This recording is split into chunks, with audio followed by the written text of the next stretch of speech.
Video like जरूर कर लीजिए और ऐसे वीडियो लगातार फ्री में पाने के लिए चैनल को तुरंत सब्सक्राइब कर लीजिए और बेल आइकन को जरूर टैप कर लीजिए ताकि आगे भी सारे वीडियो आपको मिलते रहे। यूट्यूब में फॉलो करते हैं तो प्लीज ये वाला फ्री टेलीग्राम चैनल जरूर ज्वाइन कर लीजिएगा। सारे नोटिफिकेशन सारे अपडेट यहीं पे आते हैं, ध्यान रखिए। नमस्कार दोस्तों, स्वागत है आप सभी का ऑनलाइन एग्जाम प्रिपरेशन पर, which is the part of study for civil services.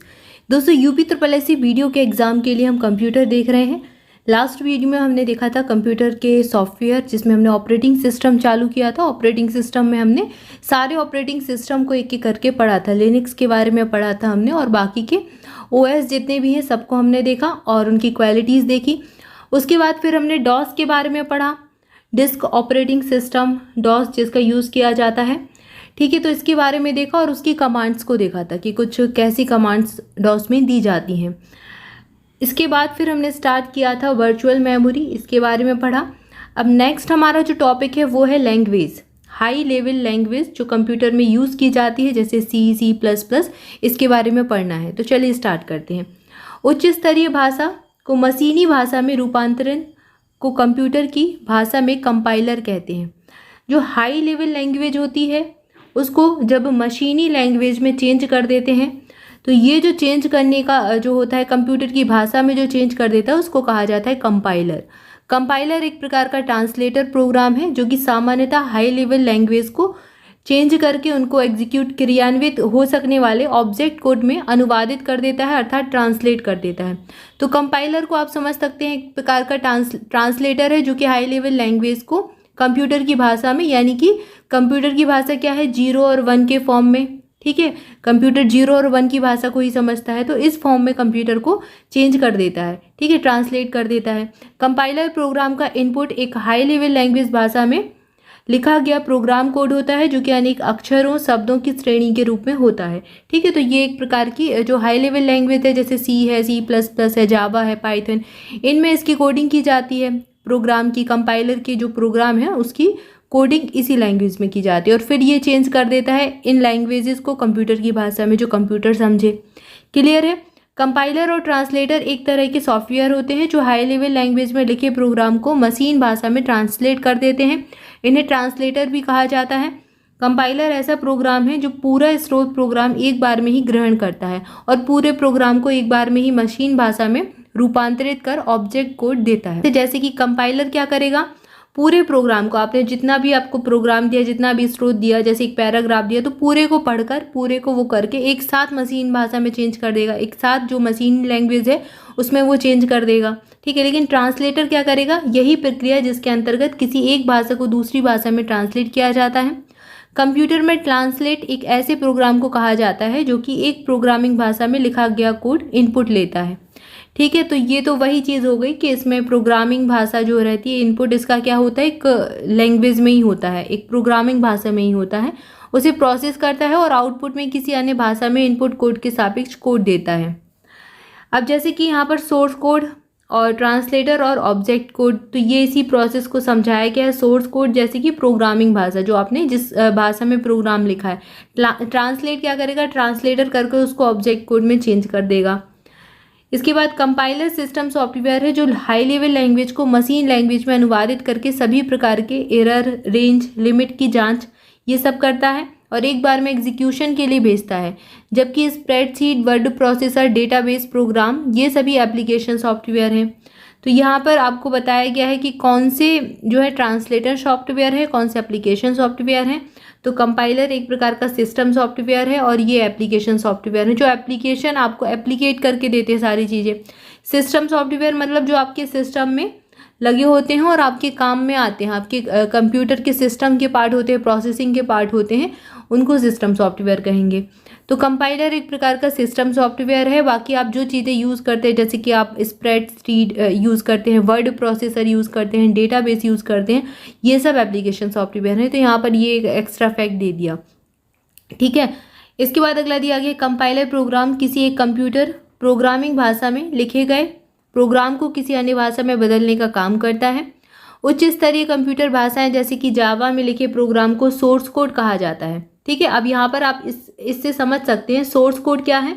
आपने जावा में लिख दिया, C में लिख दिया, C++ में लिख दिया, फिर उसको कंपाइलर चेंज करके ऑब्जेक्ट कोड में परिवर्तित कर देगा। कंपाइलर इन सोर्स कोड को ऑब्जेक्ट कोड में बदलता है। कंपाइलर किसी प्रोग्रामिंग भाषा में लिखे गए कंप्यूटर प्रोग्रामिंग कोड में से लॉजिकल त्रुटियों को पहचानता है। ठीक है, तो जो लॉजिकल एरर हो गई उनको भी ये पहचान लेता है। अब देखो, दोनों की प्रोसेस तो सेम ही होती है, जैसे कि कंपाइलर है और इंटरप्रेटर है और ट्रांसलेटर होते हैं, तो प्रोसेस लगभग सेम होगी, क्योंकि सोर्स कोड को उनको चेंज करना है ऑब्जेक्ट कोड में। जैसे कि यहाँ पर आपको दिया गया है, सोर्स कोड क्या है, आपकी प्रोग्राम की भाषा, जैसे कि जावा में लिखा है, सी में लिखा है, C++ में लिखा है, कोई भी हाई लेवल लैंग्वेज, ठीक है, कोई भी उच्च स्तरीय भाषा, उसको चेंज करना है कंप्यूटर की भाषा में, मशीनी लैंग्वेज में, जिसको ऑब्जेक्ट कोड कहा जा रहा है।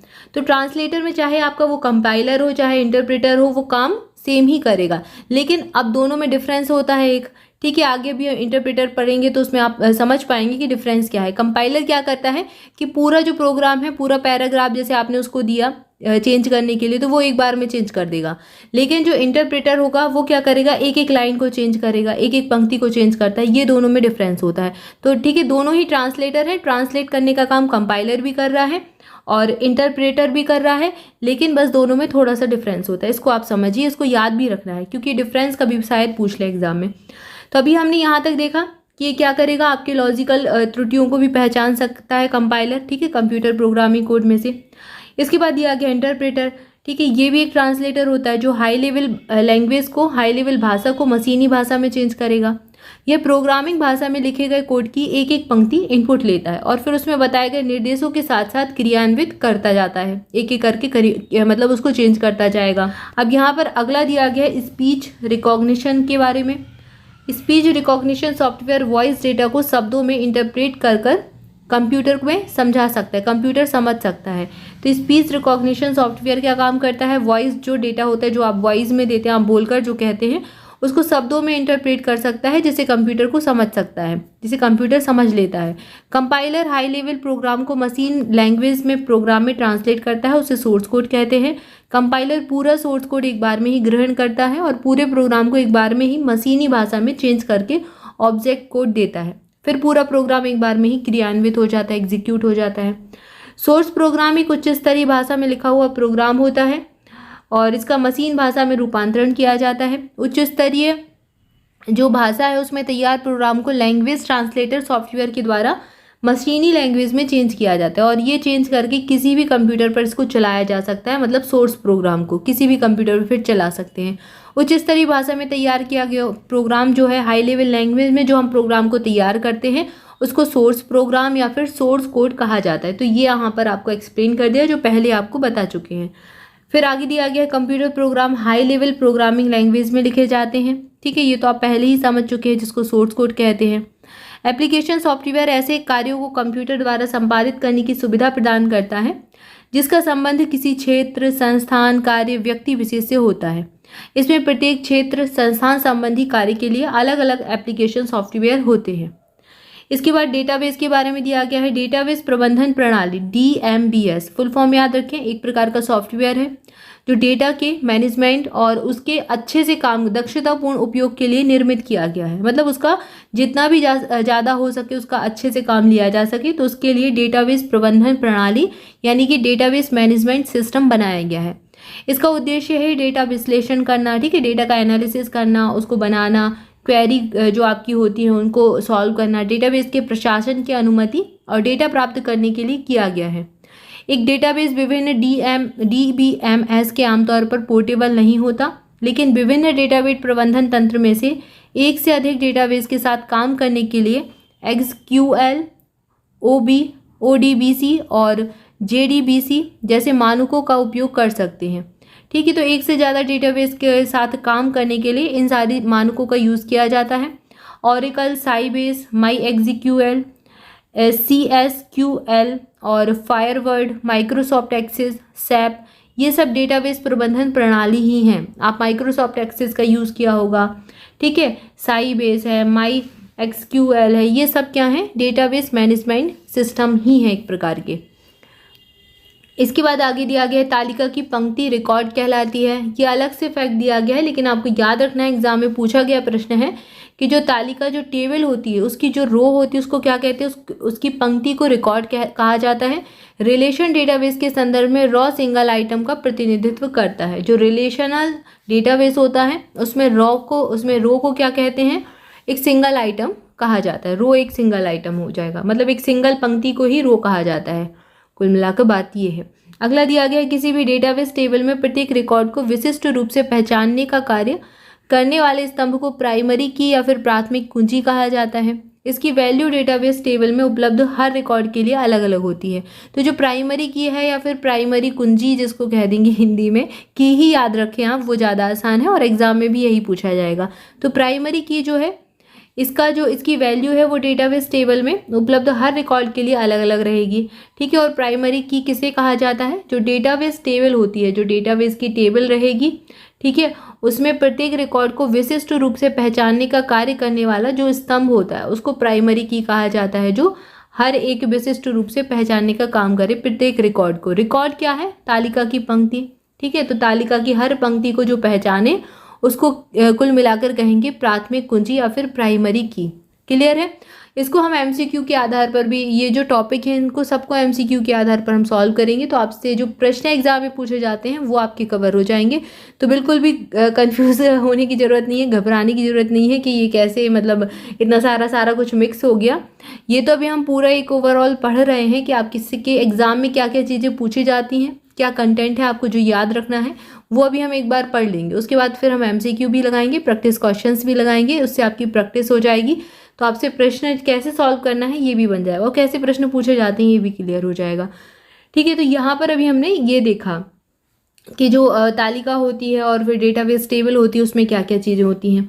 अब यहाँ पर फाइल का दिया गया, एक फाइल में अर्थपूर्ण सूचना के छोटे छोटे पीसेज होते हैं, डेटा, आइटम, फील्ड, ये सब कहलाता है।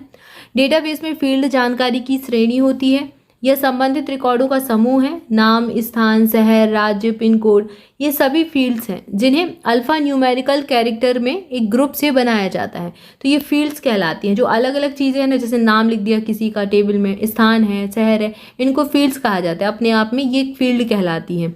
ठीक है, और ये संबंधित रिकॉर्डों का समूह है। रिकॉर्ड मतलब जो पंक्तियों में ही तो लिखेंगे आप, एक पंक्ति में नाम लिख देंगे, अगली पंक्ति में आप लिख देंगे स्थान, एक में शहर लिख देंगे, एक में राज्य लिख देंगे, फिर एक में पिन कोड लिख देंगे। जैसे किसी का एड्रेस लिख रहे हैं तो आप ऐसे ही तो प्रोसेस फॉलो करेंगे। तो इन सबको फील्ड कहा जाता है सम्मिलित रूप से। ये सभी फील्ड से अपने आप में एक एक करके इन्हें अल्फा न्यूमेरिक कैरेक्टर के ग्रुप से बनाया जाता है। ठीक है, तो ये बात समझ आई। ऑरिकल एक डाटा सॉफ्टवेयर है जिसका निर्माण ऑरिकल कॉर्पोरेशन के द्वारा संबंधात्मक डेटाबेस प्रबंधन सिस्टम IRDBMS के लिए किया गया है। तो ऑरिकल क्या है, अभी पहले ही पढ़ लिया कि एक डेटा सॉफ्टवेयर है, डेटाबेस ही है ये। पैराडॉक्स एक रिलेशनल डेटाबेस मैनेजमेंट सिस्टम है जो कार्ड कॉर्पोरेशन द्वारा प्रकाशित किया गया था। यह अंसा सॉफ्टवेयर के द्वारा MS-DOS के लिए रिलीज किया गया था। तो पैराडॉक्स याद रखें। इसके बाद दिया गया है डेटा को स्टोर और रिट्रीवल को ऑर्गेनाइज करने वाला सॉफ्टवेयर डेटाबेस वेयरहाउस कहलाता है। यह एक स्थान होता है जिसमें डेटा स्टोर किया जाता है। इस माध्यम से डेटा को स्टोर करने के लिए कई प्रकार के हार्डवेयर का यूज़ करते हैं और डेटा को कंप्यूटर में या फिर सर्वर में स्टोर करना डेटा वेयरहाउस कहलाता है। तो इसको क्या, डेटा वेयरहाउस में आप क्या करते हैं, सामान को स्टोर करके रखते हैं। ऐसे ही जहाँ पर डेटा स्टोर करके रखा जाता है उस स्थान को डेटा वेयरहाउस कहते हैं। डेस्कटॉप पब्लिशिंग, अब यहाँ पर डेस्कटॉप पब्लिशिंग के बारे में बताया गया है। ये क्या है, ये एक प्रकार का कंप्यूटर की सहायता से पूरी तरह छापने योग्य दस्तावेज तैयार किया जाता है। पब्लिशिंग मतलब जिसको छापना है। इस प्रणाली में कंपोज करने, चित्र आदि बनाने के लिए उन्हें विभिन्न पृष्ठों पर स्थान देने और सेट करने तथा सभी कार्य को अपनी मेज पर रखे कंप्यूटर में ही किया जाता है। तो एक हिसाब से डेस्कटॉप का मतलब क्या है, डेस्कटॉप मतलब डेस्क पर रखा हुआ, ठीक है, मतलब आपका जो मेज पर रखा हुआ कंप्यूटर है उसमें ही आप सारा काम कर रहे हैं, उसी से आप पब्लिश कर दे रहे हैं, दस्तावेज को तैयार करने मतलब छापने योग्य दस्तावेज को तैयार कर दे रहे हैं, तो उसको डेस्कटॉप पब्लिशिंग कहा जाता है। ठीक है, मतलब एक हिसाब से आपका कंप्लीट हो गया, आपने जो बनाया है डॉक्यूमेंट वो कंप्लीट हो गया, अब आपको उसको बस प्रिंट आउट निकालना है, तो उसको डेस्कटॉप पब्लिशिंग कहेंगे। क्लियर है। तो यहाँ पर अभी हमने कुछ चीज़ों को जाना, कुछ अलग अलग जो है शब्दों को जाना, कुछ अलग अलग हमने जो प्रणालियां हैं कंप्यूटर की उनको पढ़ा। आई होप आपको ये वीडियो अच्छा लगा होगा और आप रिलेट कर पा रहे होंगे चीज़ों से। हमारा उद्देश्य है ज़्यादा से ज़्यादा जानकारी आप तक पहुँचे, जो एग्ज़ाम में पूछा जाता है, जो क्वेश्चंस जहाँ से प्रश्न बनते हैं वो आप तक डायरेक्ट पहुँचाए। ज़्यादा आपको पीएचडी नहीं करवाने का उद्देश्य नहीं रहता है कि आपको बिल्कुल समझ में एकदम जो सब्जेक्ट है उसकी बहुत अच्छी समझ डेवलप कर लें आप, तो वो ठीक है। थोड़ा आप वैसे भी कंप्यूटर दैनिक उपयोग की चीज़ें सब पढ़ते ही रहते हैं, तो काफ़ी सारी चीज़ें आपको पता ही होती हैं, लेकिन कुछ टर्म्स ऐसे होते हैं कंप्यूटर के जिनको हम यूज़ तो करते हैं पर हमको पता नहीं होते। तो उद्देश्य यही रहता है कि आपको वो सारी चीज़ें पता चलें जो एग्ज़ाम में पूछे जाते हैं। हमारा उद्देश्य यही है कि एग्ज़ाम हमको क्रैक करना है, एग्ज़ाम निकालना है। तो पढ़ेंगे अभी उतना ही जितना एग्ज़ाम निकालने के लिए आवश्यक है। और एग्ज़ाम तो आपका पास ही है, जून में ही एग्ज़ाम है आपका। अभी जो री एग्ज़ाम होना है जून में ही है, और फिर जो नेक्स्ट वैकेंसी आई है वो एग्ज़ाम भी आपका हो ही जाएगा जल्दी। तो समय कम है, इसलिए समय की बचत करते हुए इसके अकॉर्डिंग ही पढ़ेंगे एग्ज़ाम के अकॉर्डिंग, जैसा आपके एग्ज़ाम में पूछा जाता है। तो आई होप आपको वीडियो अच्छा लगा होगा। वीडियो अच्छा लगा है तो लाइक ज़रूर कर दें, चैनल को सब्सक्राइब जरूर कर दें। आज के लिए इतना ही, मिलेंगे नेक्स्ट वीडियो में। Thank you so much.